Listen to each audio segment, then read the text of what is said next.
right. Well, good morning, good afternoon, everyone, and welcome to today's Exploring by the Seat of Your Pants event.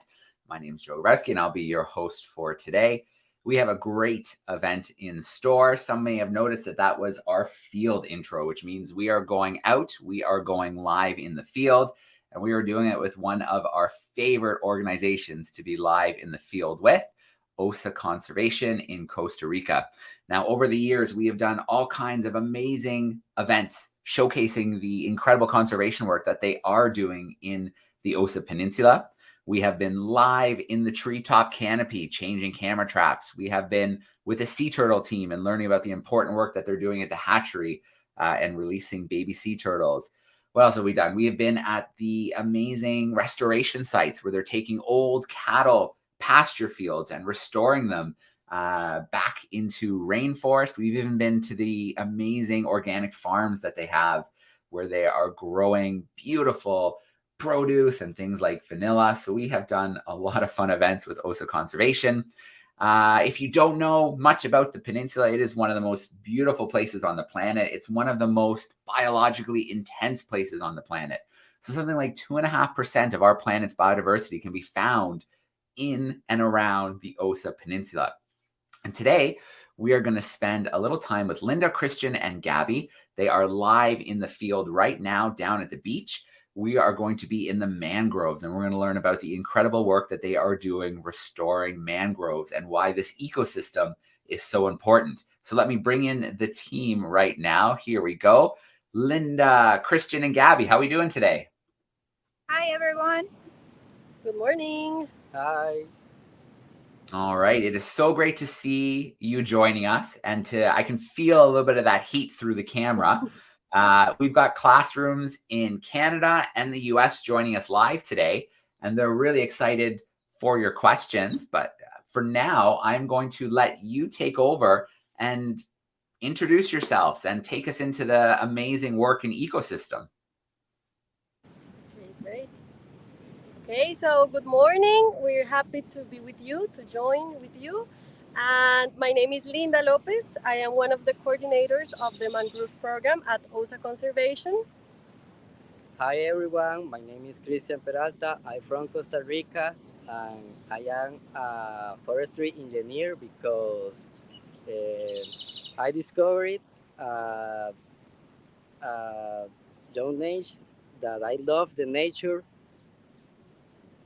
Okay. And hi, everyone. My name is Gabriela. I'm from Ecuador, and I'm the campus director here at Osa Conservation. I've been living here for almost 3 years, and I love it. As you can see, we're in the beach, and we're surrounded by mangroves, where our team is going to teach you a lot about them and what the work that they do. Okay, great. So we're going to start showing you where we are. We are first like in the transition between the ocean. This is the Pacific Ocean, like a rocky beach that we have here.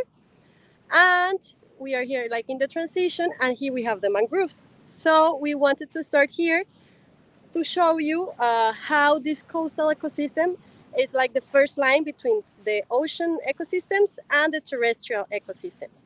And we also want to show you these little trees that are growing here. These are the seedlings of the mangroves, of the red mangrove, and they are growing. They already have their first leaves. So in a minute, we're going to be talking a little bit more about these special trees.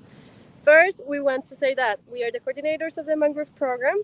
I am a biologist from Colombia, and I've been working for Osa Conservation since last year. I've been here for almost 1 year. And we have developed the Mangrove program at the Peninsula de Osa, that, as Joe mentioned, is one of the most intense places, biologically speaking. It has a high biodiversity rate, and with Osa Conservation, we work conserving and restoring different ecosystems at the Osa Peninsula.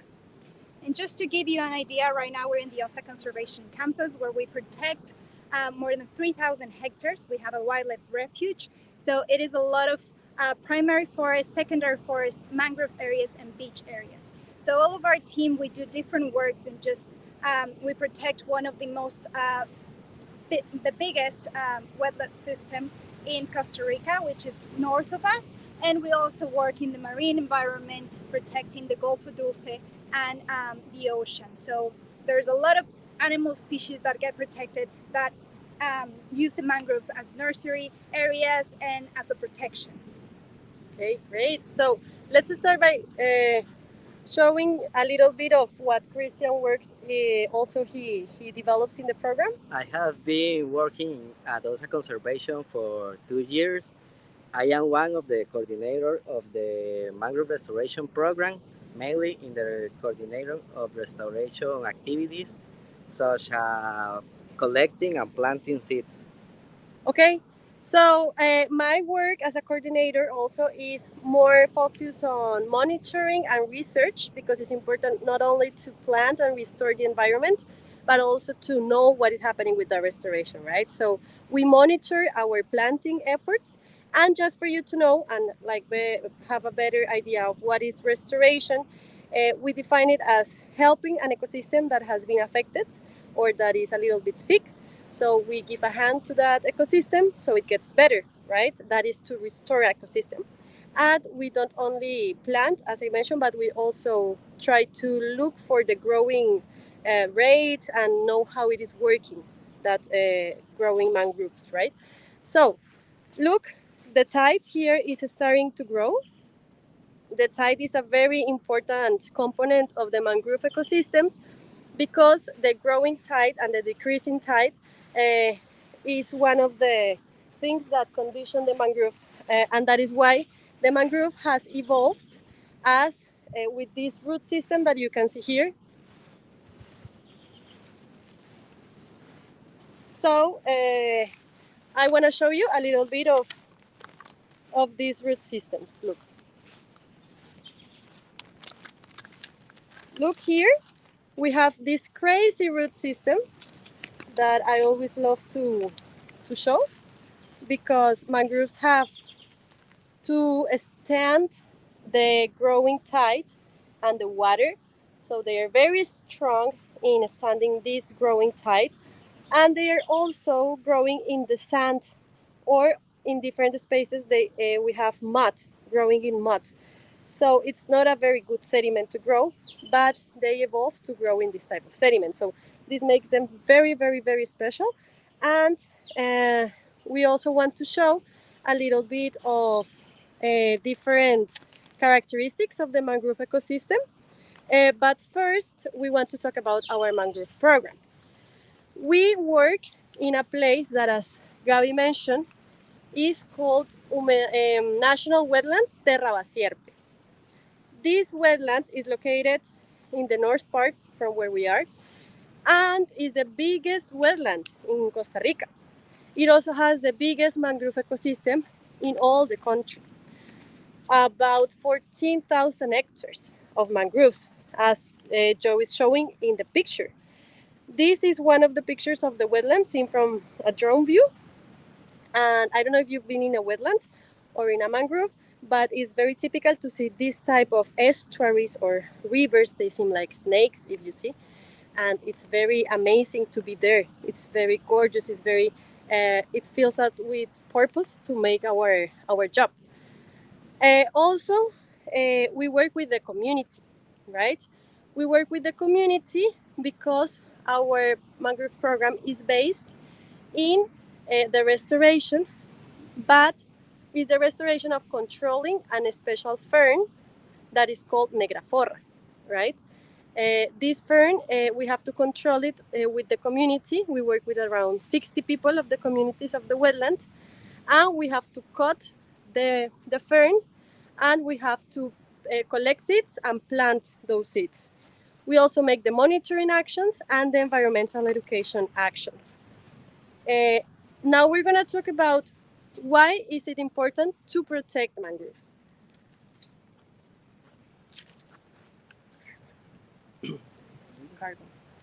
It is very important to note that the mangrove ecosystem is very important because they help to control environmental pollution. They absorb the smoke from the cars and transform it into oxygen. This process is called carbon fixation, and the ecosystem of mangrove fixes more carbon than other types of ecosystems. Yeah, that's true. That's very important because in this type of wood that you see here, these are the roots that I was showing before. They have a part of the carbon that they fixate, that they fix, sorry. But the majority of the carbon is in the soil, because I don't know if you have been in a swamp, but in a swamp you don't have oxygen inside the soil. It is full of water. So it's very high, like the possibility to conserve the carbon inside the soil. So that is why mangroves have a very, very high rate of carbon, and it's very important to have this type of ecosystems because we are facing a climate crisis. And if we take care of our ecosystems like mangroves, we can avoid a little bit all these type of impacts that climate change is creating because of bad human decisions. But as we were mentioning, the mangrove is home of a lot of species, like migratory birds or endemic birds, like the mangrove hummingbird that later maybe Joe can show us a picture. But also we can find crocodiles, we can find mammals like raccoons or coatis, and we can find fishes. It is very important for the fish because they are cradle habitats. Mangroves are very important in different life cycles of different species of fishes and crabs and mollusks. So it is fundamental part of, I don't know if you like fish, but if you eat fish, it is very important the mangroves in the life cycle of the fishes. Because in some part when they are little babies and they start growing, or when the moms want to reproduce, they go to the mangroves and they find shelter and they find food. So these huge babies here, they give us a lot of benefits. But they are being very threatened. Why? Because in the past, at least in Costa Rica, I don't know, but in other parts of the world as well, they have been cut. Why? Because mangroves, they have a special thing inside that is called tannins inside the bark. It's like a red painting that they used before to dye different things.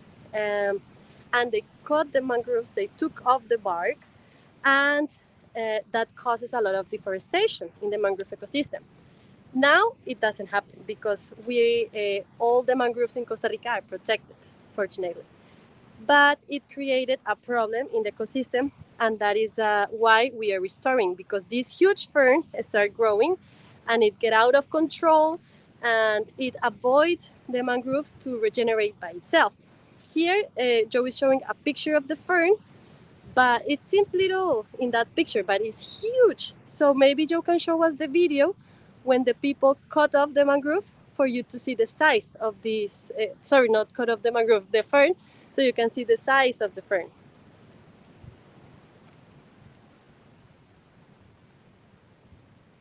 This is the people that we work with. And they are cutting this huge, huge fern that we have to control.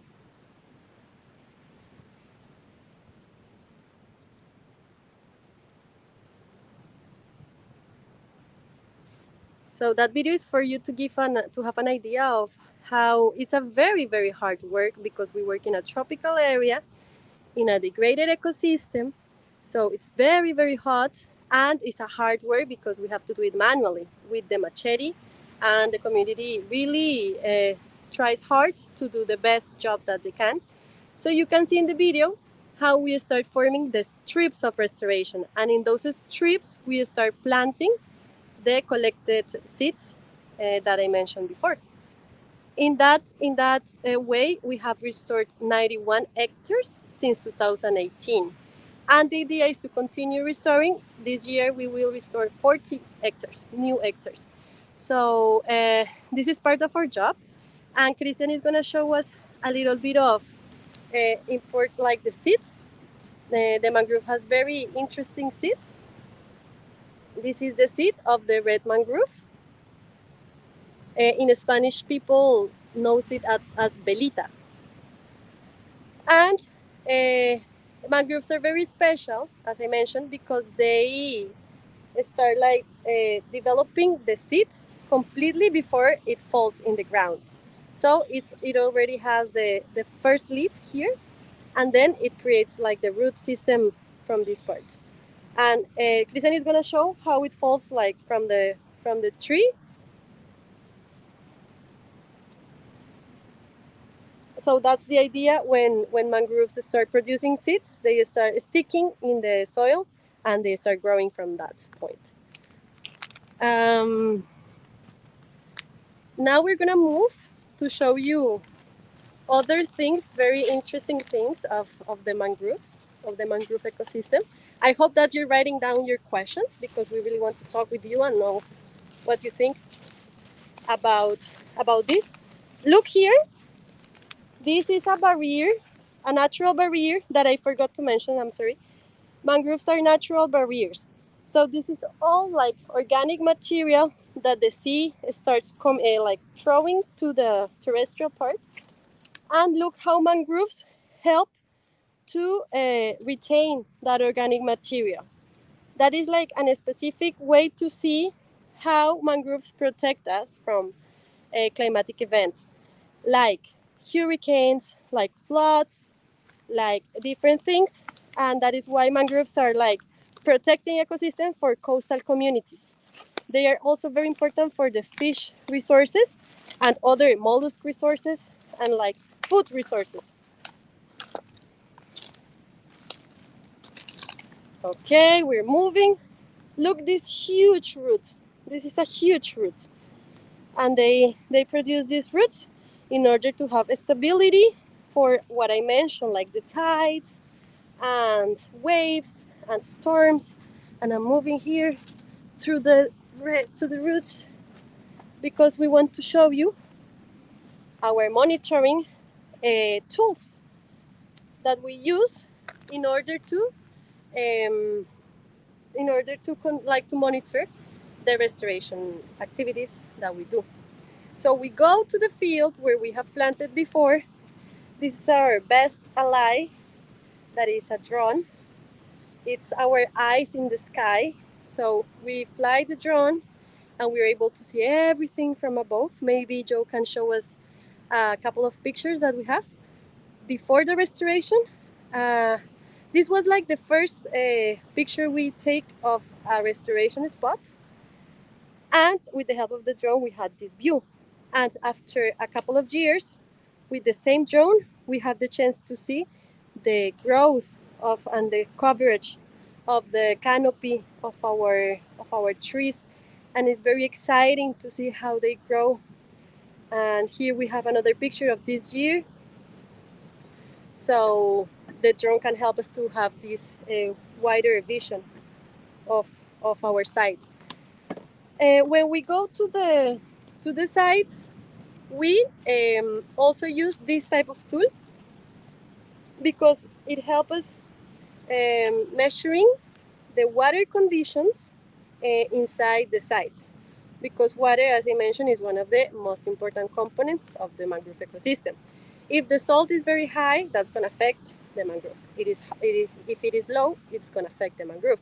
So each mangrove needs like a specific salt level, and this gives us information. It's called multi-parameter, and we put it in the water, right? We make a hole in order to put this tool, or we take a sample of water and we put this, and it gives us the pH, salt, other type of components dissolved in the water, and different things that help us understand better the ecosystem. Also, we measure the structure of the trees. So Christian is going to show us how we measure the little trees that we plant. This is a natural tree that planted by itself. But we go to the sides and we measure from the base of the tree to the top, and we find the measure in this case is 19, like 18 because it's until this point, 18 centimeters. And if it's from one, we also have to take the diameter of the little tree to know how much is it. This is called vernier, and this is called cinta métrica.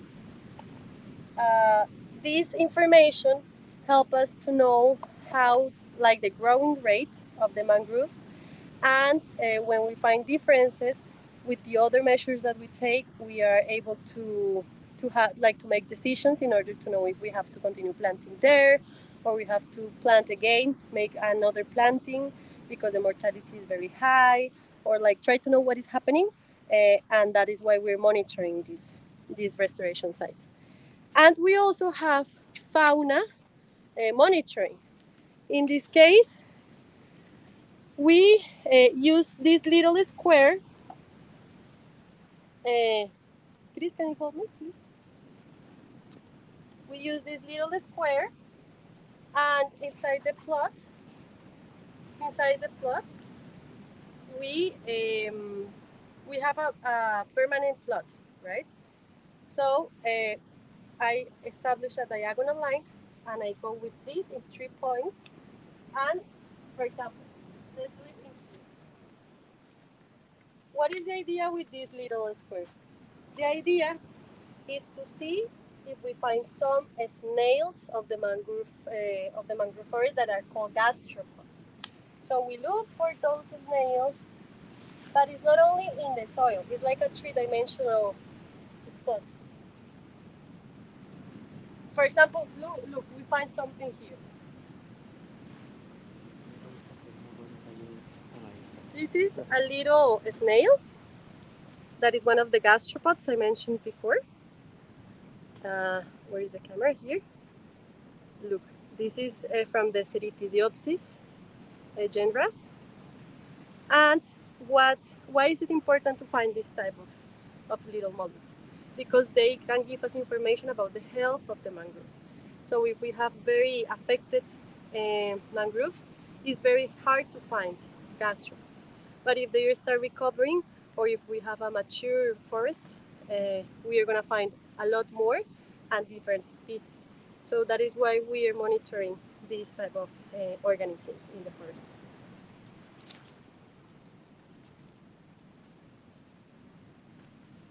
And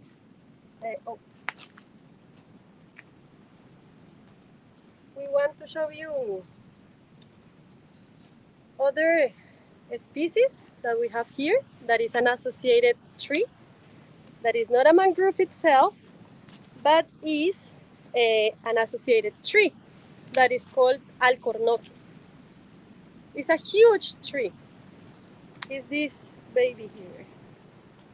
It's this one. So look, it's a huge, huge tree that is associated with the mangrove ecosystem. Look, its roots. They're amazing roots. So mangroves also allow other ecosystems to be healthy because they start fixing soil and sediments in order for the terrestrial ecosystems to grow and to exist. So mangroves are a fundamental part of all the ecosystems in the tropical region.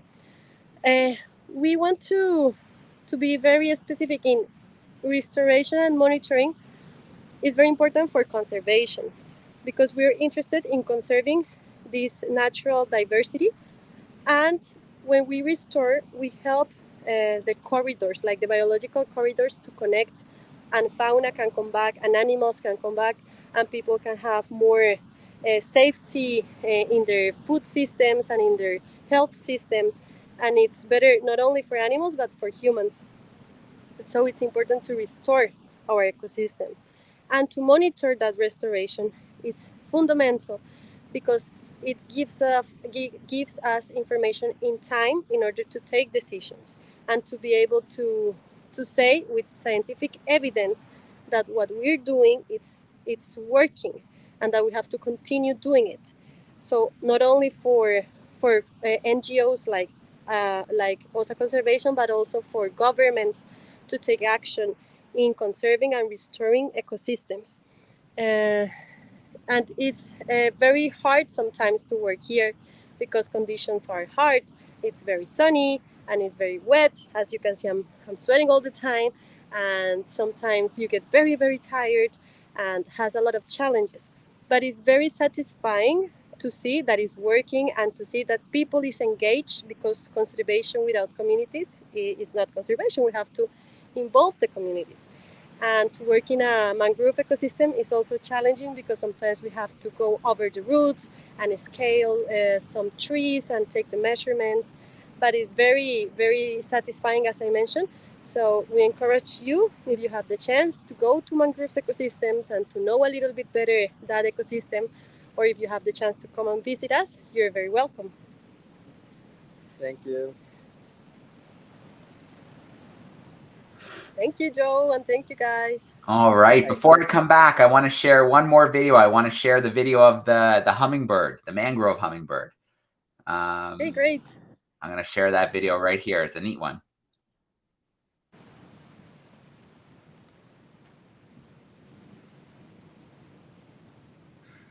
So these guys are specifically in there and they're pollinating the mangroves?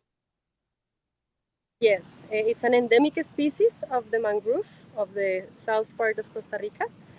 And that's a flower of an species that is commonly known as piñuela, mangle piñuela.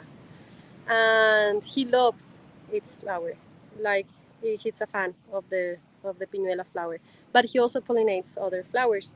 But it's crucial for the distribution of those type of mangroves. All right, very cool. Well, I'm going to come back in now. And I think it's time that we meet some of our classrooms and we get some of their questions about mangroves and the work you're doing. Maybe they have questions about Costa Rica or the rainforest in general. Let's start meeting some of our live classrooms. So let's go first. Who should we start with? In Ontario, we have some grade 6, 7s hanging out with Miss Crow. So I'm going to start there. They're a virtual class. I'm just going to ask them if they have any questions, and can you come right back to me? And would that be okay? I'll come back to your crew. I'll let you gather a couple questions from them. Let's start with another group. Let's go to Miss Boomer's crew is joining us. Grade 6s in Vancouver in British Columbia here in Canada. Let's bring them in. Hey, grade 6s, how are you? I have a question for you. How did they change the bark into the dye from the mangrove bark? Okay, so I don't know if you heard that in the field. They're wondering how the bark was used as a dye. Yes, they use it. They took it off the tree, like they cut like boom, boom, boom with the machete, and they took it off, like drag it off, and then they took it to another place, and with a special process, they start taking off the tannins of the bark. But it was outside the mangrove. In the mangrove, they took the bark, but then they took that bark to another place in order to complete a process to take off the tannins. Yeah, I don't know a lot about the process, but I imagine they kind of have to maybe mash it up and get out those red tannins that they really want. How long ago was that banned? Was that practice stopped? It was during the 70s and the 80s, and in the mid 80s and 90s, Costa Rica started living a good situation because a lot of places were declared as a protected area. So before mid 80s, it was a common practice in the mangroves. Okay. All right, Vancouver, we're going to come back your way for another question shortly, but let's meet another classroom here. We have Miss Evans' class, some 5, 6s joining us in Oregon in the United States. Let's bring them in. Hey, Mrs. Evans. Hello. We were having some hard times, so a lot of kids popped out and we're watching on YouTube, so I don't have quite as many students here right now.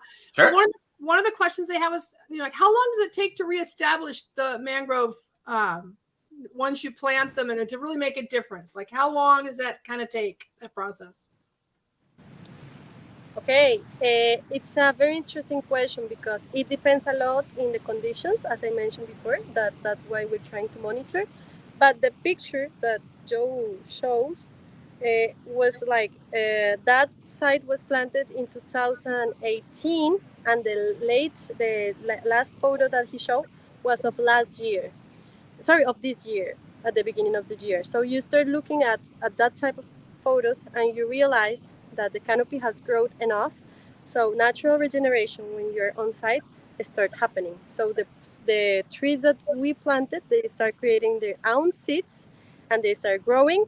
And we go there and we monitor the gastropods and birds also, the water conditions, and we realize that it's more similar to a mature mangrove forest than other sites. So from the year number 5, you start looking at those types of characteristics more similar to mangrove forests. Okay, so that's pretty impressive. 4 to 5 years, and that regenerated forest is starting to act more like it should and feel more like it should. I think it really shows that if you give nature space, you give nature some help, you give it some space, it's really resilient. It can come back in a really strong way. Totally, yeah. Okay. Let's visit another classroom here. This time we will see, okay, there we go. Some grade 4-5s joining us in Barrie, Ontario with Miss Nolan. Let me bring her in. It's a virtual crew. Hey, Miss Nolan. Hi. Okay, I have a couple great questions here. We love animals in our class, so I had a question if there's any sloths where the mangroves are, and if there's any snakes or any poisonous snakes. Okay, great. Yeah, it's not very common to find sloths in the mangrove, but it happens. Sometimes it's more common in the Caribbean mangroves more than here in the Pacific mangroves. But yeah, we have different snakes inside the mangroves here in the Pacific coast. We have the boa, right? ¿Cuál es la boa qué? The boa constrictor. And we also have a snake, it's not common, but it's poisonous. That is the terciopelo. They have found it in the mangrove. I think that the name of the terciopelo is Fer-de-lance. the fer-de-lance. The fer-de-lance, a viper. So cool. we have found. Oh boy. So we have found those two snakes, and I haven't seen sloths, but in the Caribbean mangroves I have. So that's a yes. Very cool. Thank you. All right. Thank you. Good question. We are going to go to Miss Crow's crew now. They are 6-7s in Ontario. Let's see. Here they are. Hey, Miss Crow. Hi, how are you? Good. Good. I asked, everybody's pretty quiet today. But I do want to say thank you very much. Your stuff is just spectacular. So, and we really enjoy your show. So anyways, no questions, but thank you. I will say thank you. All right. Thank Excellent. You. We'll say hi to your students for us. All right.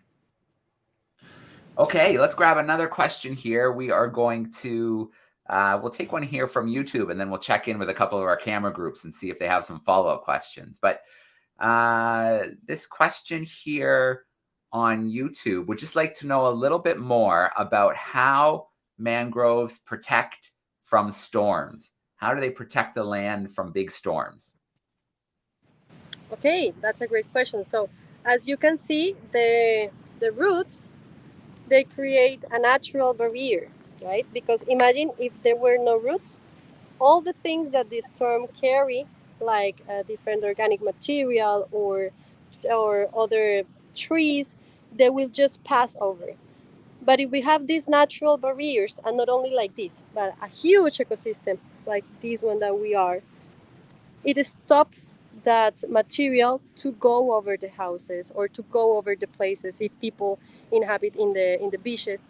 So there are plenty of studies that have shown, for example, in hurricanes, the impact when there are mangroves is less than when they are not mangroves.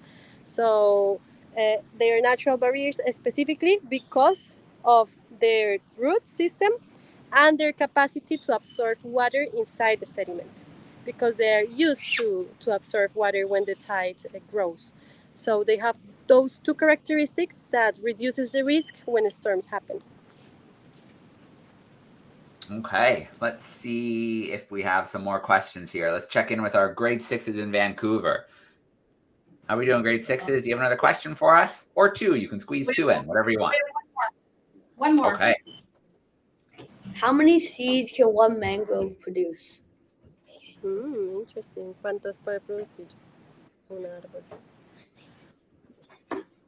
Maybe 15. ¿Como 50? I think that between 50 and 100 a young mangrove can produce. But when it's a little bit older, like in the best part of its life, it can produce much more. Okay, 50 to 100 is still pretty impressive. And then they have that shape you showed us. That shape, is that so that they stick into the sand and they're ready to start growing? Yes, actually, I'm going to show it again. Like the one that we were measuring before in the beginning.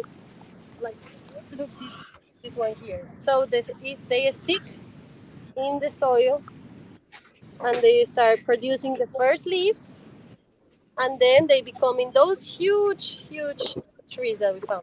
So look, Christian brought us some seeds. They start like this. Yeah. They stick in the ground and they start growing like this. And those first two leaves, very cool. All right. Thank you, grade 6s in Vancouver. Great questions.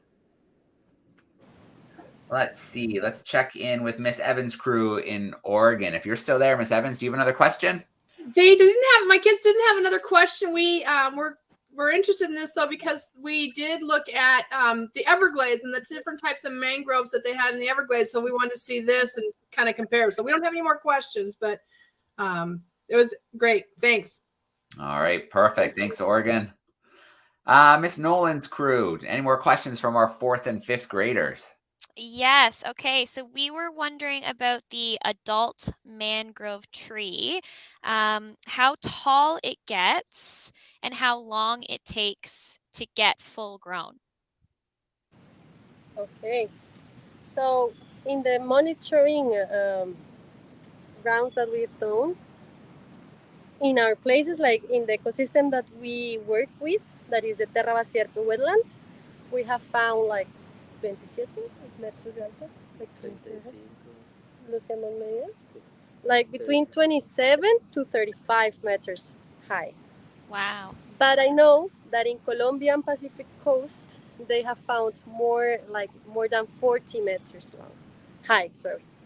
So in Colombia, you find the highest mangroves in the Pacific coast, like in South America. But the other question... how long would it take for it to be full grown? Okay, how long will it take? That's a great question. I think that from the literature that we have consulted, because we haven't had the chance to be that amount of time with our mangroves, but from the literature that we have read, I think that around 15 years to 25 years, like that range of time. So they take this time to go to the highest point that they can. Okay, great. Thank you. All right. Thanks, 4th and 5th graders. Thanks, Miss Nolan. So another question here via the chat. You mentioned that mangroves are protected. They can't be harvested for the tannins anymore. Are they fully protected, or do people still clear them for building? Like if they wanted to build a resort or a home, are people allowed to clear them, or can you not touch any of the mangroves in Costa Rica now? Yeah, according to the law, you're not supposed to do anything like to harm the mangroves in any ways. But there's always like problems that we have to solve, right? Yeah. And one of the biggest problems is like the building of not houses of people, but resorts and hotels and these type of places. So there have been a couple of problems. For example, where we live in Puerto Jimenez, there have been some issues with a hotel that they cut some mangroves in order to build, but there's also some political willingness and some other issues that they're like really hard to address for us because we are not in that political part. So it's also important for the government to take action and make laws real in field. Yeah. Yeah, it's tricky, isn't it? But it looks like you guys are making really good progress. And whether it's in the rainforest regeneration or the mangrove regeneration, really proving that a little bit of hard work can go a long way to helping the ecosystems. Yes. The ferns that you shared, the really big ferns that grow in where the mangroves used to be, and then they have to be cut down. Can those be used for anything? It's a great question because not in here, not in Costa Rica, they haven't been used for anything. But in other places, like in Africa, there's like a very similar species that is Acrostichium, is the genera. Acrostichium aureum is the name of the fern. And they are like making studies because of medical properties. And they have discovered that they are antioxidants. Antioxidants? Yeah.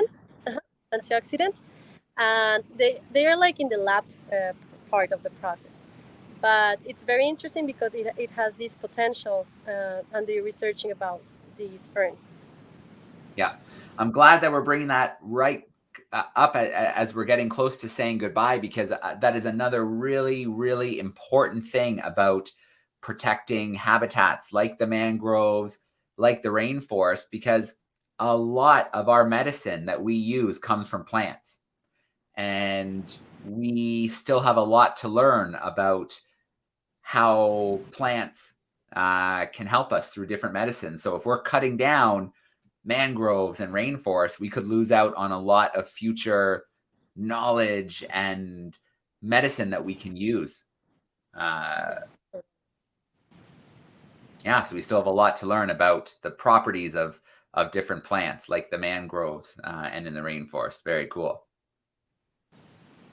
All right. Well, before we say goodbye today, I can still hear the water back there. It sounds great. The video is coming in nice and clear, which is awesome. So it's May now.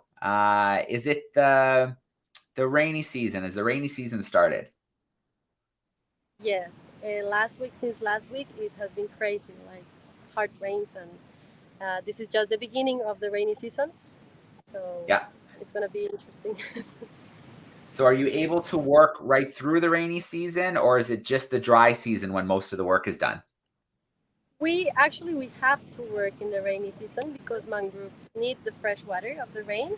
So since June until August or September, we are going to be in the strongest part of the restoration process, that we're going to be developing all the actions that we mentioned, because the rainy season, it's necessary for the mangroves to grow healthy. All right. Well, I want to start off with a huge shout out to our classrooms today. Thank you for joining via YouTube. Thank you to our camera groups and all of your great questions.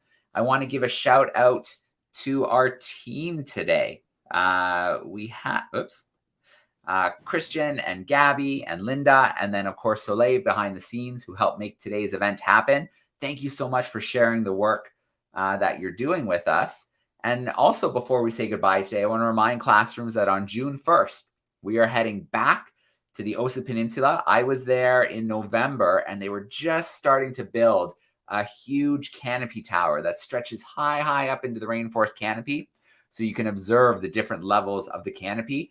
And on June 1st, we are going to climb that tower and learn about the different levels of the canopy, and who knows what we might see. So I do hope that some classrooms can join us on June 1st and check that out.